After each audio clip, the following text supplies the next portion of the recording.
Then we had Bible studies starting by Wednesday of that week in coffee shops with Mormons, Jehovah's Witnesses, prostitutes. On the last night, a prostitute walked with her client. I was preaching through a translator.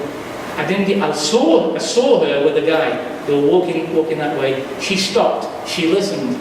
I preached to her across this crowd. I didn't mention it. I didn't point her out. I was just preaching, hoping she'd get it. She walks down to the front with holding the guy's hand. They came all the way down here while I was preaching. She got on her knees and she started to cry. And the interpreter told me she was a Christian.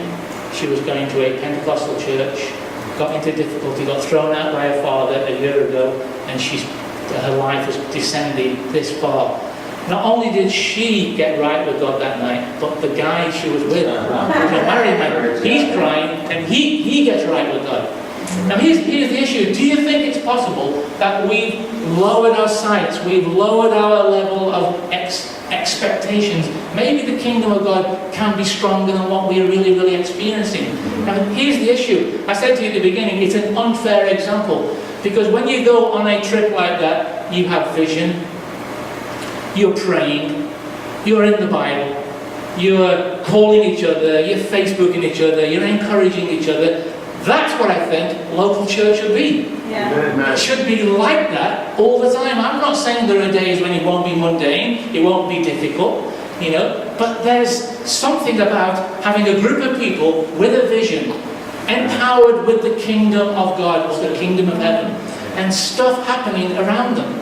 Yeah. I love that. Yeah. When I first got back to town here, I got a phone call from Kim, and Kim said there's a young man, he's told me his name, he's in Progress West Hospital, he's 22 years of age, he's got some staph infection, he's got other stuff going on. And to cut a long story short, when we got to the hospital, because the family asked us to go, when we got there, he was in a coma, he was in one of these beds that suspend you and they rotate you like this.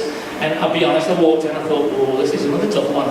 Well, those are the ones that really excite me, because I can't lose, because they told me he's going to die anyway. They told Kim in front of me, oh, he'll die tonight.